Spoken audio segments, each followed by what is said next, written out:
start? Well, in this debate, the topic is death penalty, that is the state-sanctioned practice of killing a person as a punishment for a crime. I will be taking neutral posture and to ensure the well hearing of all your viewpoints, and I will also be making several questions to gather more perspectives. But in one this question, debate. that's a moderator, right? Like, No. o sea, si, No moderations. ajá, pero si tú eres un tercero y... Yeah, it could be. Ah, ok. Sí, pero sería como un moderador, pero Es que- el debate tiene otra intención. En una mesa redonda sería pues, nada más dar ideas aquí, pero la intención del debate. Okay. Well, ¿Ya está grabando? yes. To start, I would like you to present yourself and answer a simple but a very important question. That is, why are you against and why are you in favor?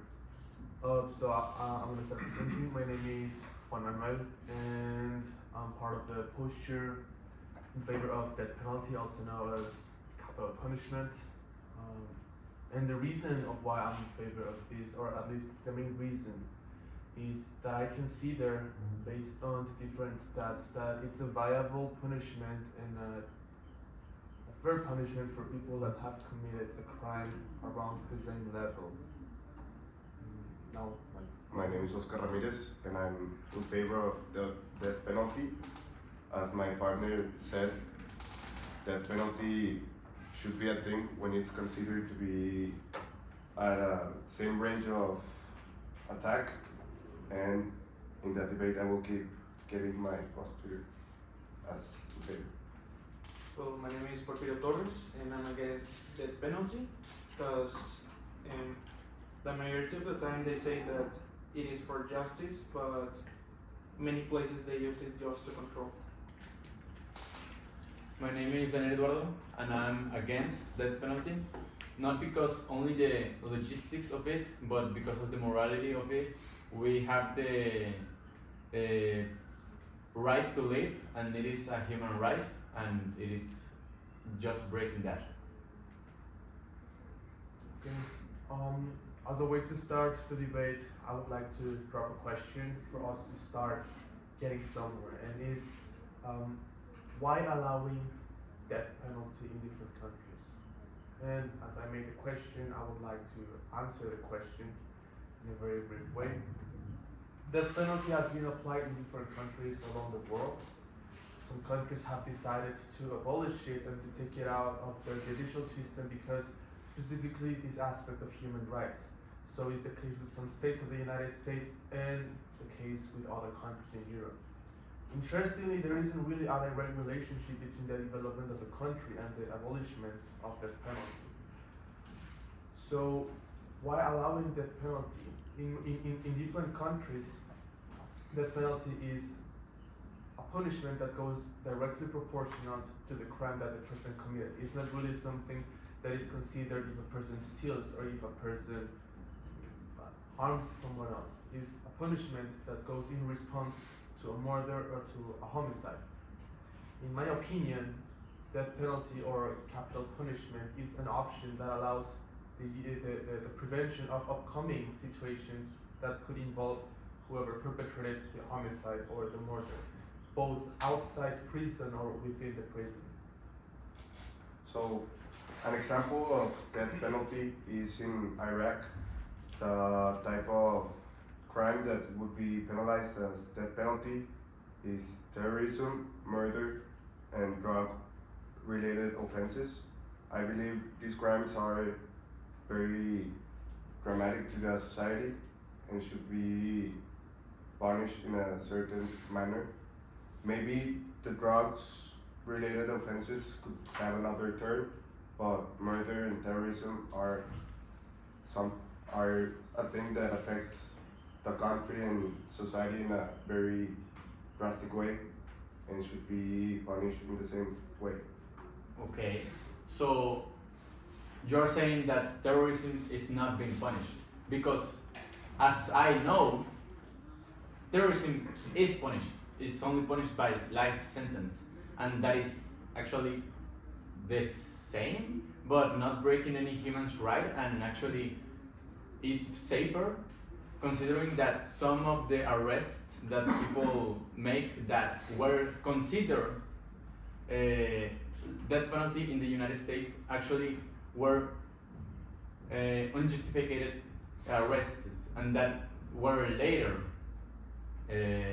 find out that, oh no, we shouldn't have arrested this guy and we already killed him. How would you respond to that? How is that safer to kill somebody without having that safety of at any moment the law could change? No, well, to start with, it has to complete the process of knowing if he's the murderer, the terrorist, for example, and it might be the safest way. I don't know what do you mean with that, but it's also the most priciest thing to do to have a person in prison. The approximate, but so see, the price of having a person in 1 year in prison is approximately from $30,000 to $90,000, and that money is charged from all of us, from our taxes, and he will live a life, he will be eating and he will sleep very good, and he killed people. I believe that's not a responsible response from the government. So we should just stop. So the responsible thing to do is just start killing people. When it's a same cause or a thing that if I like, yes, I do think that. In the United States, what would be a crime, or in Mexico, what would be a crime that is, okay, this is death penalty? Murder, rape. Then what about people with mental illnesses? That's the thing, like we have to clear something. The judicial and the legislature in different countries varies. And it's pretty different if we compare it between the United States and Mexico, or even Europe or Asia, because they have different historical context. It's important to try to find this mutual point where we don't specifically debate about the legislations about death penalty in specific countries. We have to look at the whole aspect, because of course we will find legal lagoons and legal voids if we compare the systems between the United States and China. There's different cultural and different social elements to take into account. What my partner he said, that proportional crimes such as rape or homicide should be charged with death penalty, should be, and I'm claiming should be. I'm not suggesting at any moment that it is, but should be only when there is 100% clearness that the crime was committed and that the death penalty is necessary. Now, specifically talking about the United States, we find the death corridor, which is the time or the place where the candidates to be executed stay throughout a period of time. This is either because they are still being prosecuted or the processes of investigation are still on the run, or because they are only waiting for a date to be executed. So, in this world that we live in, people are not being punished by jail when there is 100% proof that they did the crime. Yes, but most of the times they are in jail because death penalty is not really contemplated. Because No, of the legal I'm system not of the making that point. I'm making the point of, you say that death penalty is only going to be applied when there's 100% proof, right? Yeah, that's how it should be. Okay, it should be applied when there's 100% proof. So, right now, punished of jail are only applied when there's 100% proof. And there's still mistakes that get made. Then estimated from article of identifying the culprit asserting eyewitness identification, estimated that 5% of arrests in the United States are unjustified and are later revoked. So that's when it was 100% proof, and then they still found out a mistake later. What are we going to do when they found out, oh, 5% of the arrests we made that we had 100% proof? Well, we made a mistake, but we already killed that person. You are suggesting yourself that those 5% were in reality 100% proof. And as I said, our legal and judicial systems are not developed enough to sustain the possibility of completely legalizing that penalty, by which it is necessary to structure different systems that allow us specifically to avoid these situations. Of course, there will never be 100% efficiency in these situations. There never is in any field, in any aspect, neither in science, nor in mathematics, nor in socials.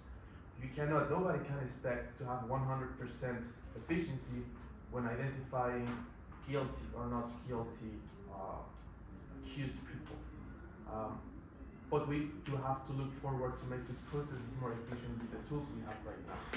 That 5% that has been in jail because it was suspected that they committed something. Unfortunately, they were in for a specific amount of time. But what about the other 95% that is in prison? What about the 95% that you have 100% proof that they committed a crime and that within jail they represent a risk to the other inmates and they represent a risk even to the 5% that is within the jail? So now you care about the prisoners when you were suggesting killing them. The fact that I'm suggesting to kill them doesn't mean that I don't care about them. Specifically because I'm suggesting to clean and to execute the people that represent a risk is that I'm showing that I care about the other inmates. Okay, I think we can make a difference between people who are at risk. We have the right to kill in self-defense. We are not arguing that. If someone is a risk of safety, then he will get or she will get killed from self-defense. So if someone is actually making something that is dangerous, yes, it will probably be murder. But you are not saying that. You are saying someone who is apprehended,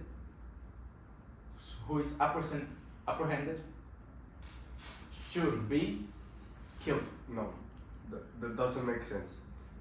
Like you're saying, if someone kills another person with self-defense, will be killed. No. You're saying someone who is already apprehended, who is not a risk anymore because he's arrested, should be killed. And why should we pay all his life with our taxes for him Okay. to be living when? So- do you think that's fair? If I kill someone, do you think it's fair for me to keep living? Why should that be fair? That's getting into the morals of things, and the morals are never going to be something factual. But if you say, okay, from a matter of convenience, let's say, conveniently, I don't want to pay for someone who is a criminal to live and I pay for his food or her food. Let's kill them. Okay, we have a problem of homeless people, let's kill them too, and the homeless rate will drop to 0. Or we have a problem of terrorism, let's bomb the whole country and the terrorism will be no more there. That's a super mega radical solution, a permanent solution for a temporary problem. The Homeless? discussion isn't suggesting to courts that to commit a mass murder or a genocide based on economical conditions. That's just one of the points that sustains our arguments. The real thing here is that people who have committed homicides or who have murdered other people have a specific background that could lead them to commit another homicide within the jail or outside the jail, even if it represents a risk to them or if it doesn't represent a risk to them. And taking into account that these people are present within both parts, within the jail and outside the jail, they still represent a risk to both groups, to the people who are outside the jail and to the people who are inside the jail. You tell me now, how would you respond if a person that could have been placed under the capital punishment ends up killing someone who years later was found not guilty of a crime? What if someone that should have been charged with capital punishment ends up killing 5 more people within the jail because under the argument that his life should be respected? Okay, so you're saying that we should, just for convenience, from safety. It's not convenience. No, from it's safety. safety, You're yes. saying that from safety. from It's part of- from of the the argument. convenience of having that safety that person is not going to be dangerous anymore. So there are no other solutions. There's no other solutions like you say rape. There's right now the debate of having the solution of the chemical. I don't know the Chemical specific word. castration. The chemical castration, and that is a solution that is being in debate of implementing it. So there's more solutions than just killing, because if we take that from it is from a safety point, then we can just start breaking the human rights from it's because of this safety. We cannot have the luxury from just saying, because of this reason, we should break the human right. Because then it's open a whole world of, from this reason we should break this human right, and for this reason, from convenience, from safety, That's we how- should break this That's how human law right. and that's how law is created. You have to have a point of something is right or wrong. Then where's the law? And we have established that killing is wrong. From the moment that The human right of living has established that taking another person's life is wrong. Established by who? By the uni, by And why are they right? I understand what that is the human right? Is something that's voted I from. mean. It's you're a minority. I'm a minority from that Uh-huh. point of view, because the human rights So are who's built. right? The human rights Why? are built on the majority, the society, says? the community. Who says? Like, who supports that? Who's Who, right? who wrote the human rights? this is No. Who wrote the more. human? No, Who no. wrote the This is human? more. I have a question for in favor. The death penalty. We know that it's legal in some states, and it depends on the country. But the United Nations wants to abolish it. They're not in favor about it. So will you say they are wrong, or you don't support the United Nations? like analyzing this topic from a point of view, like a biased point of view, where something's wrong or where something's correct is really complex. You can't just say that this is good or not. Let's just put it into perspective. You don't want to kill someone, and you decide to put that person in jail. But do you know under which conditions will the person be in jail? Do you know what sort of other human rights, taking into account, and I'm using what you're using to argument your point, to support it, which is human rights. You don't really have an idea, and you don't dimension, neither do I, how many human rights are being violated within the jails. So it is really not viable to use human rights to support your point of view. Okay, so you're making them a favor by killing them. That's what you're saying, because their human rights are being violated inside I'm making who a Society. favor. the persons who are getting killed by the death penalty. I'm not giving them a favor, they don't have a choice anymore. Okay, but you're saying that they will live a worse life in prison. Again, and I explicitly said, you can't use human rights to discuss a topic like this, because you will find these voids. It needs to be seen from a point of view, from a more objective point of view. Human rights are something that has been built to sustain stable societies, to sustain societies where human rights are, again, not violated. We are now facing a community, which are jails, that don't have this sense of morality. And it's not about saving everyone or about taking care or making sure that everyone within jails are safe, because morally, socially, they are not aware of aspects such as human rights. So again, we have to look at it from a more objective point of view, which is security. Again, it's still like referring to the economical part of it. That's not the whole abstract, but we can also analyze it from that point of view. The problem with looking at this from a qualitative point of view is that you will never reach any strong position. You will never reach strong conclusions. And you will never be able to execute efficient solutions. If you analyze it from the quantitative point of view, with numbers, with statistics, you will be able to at least get closer to a more efficient and practical solution. Just to put it into perspective, Last century, I'm just looking for the specific dates. His name is Lee Kuan Yew. I'd really appreciate if you let me finish.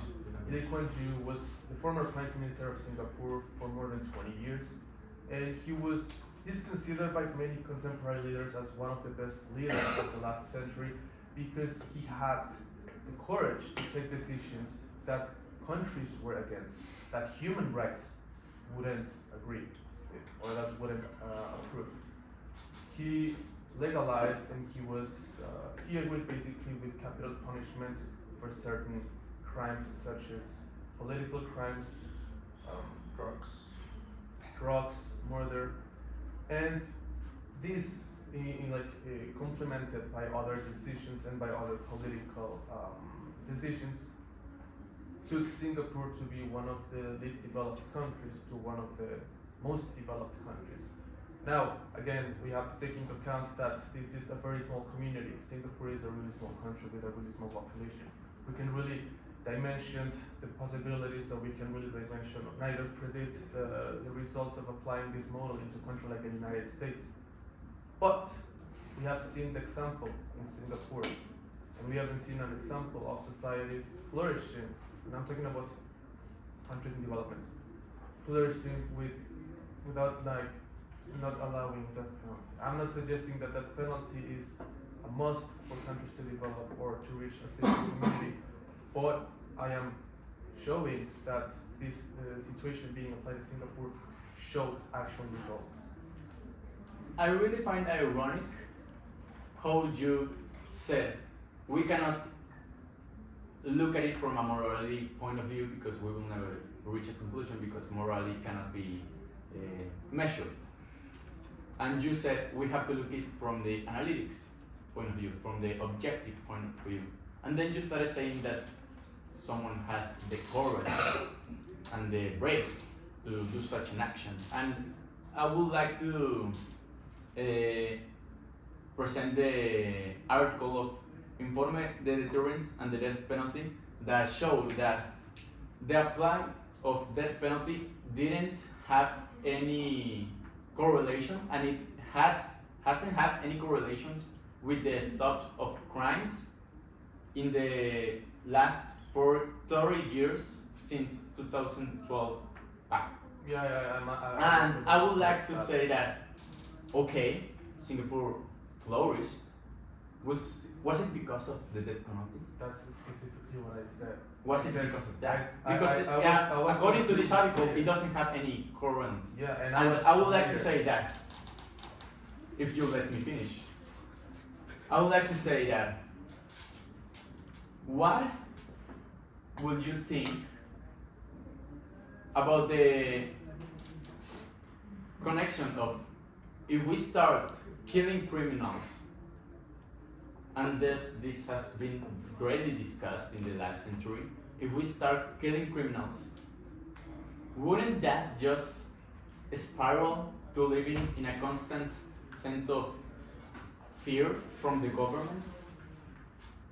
I was clear when I said that that penalty wasn't the defining factor for Singapore flourishing as a country.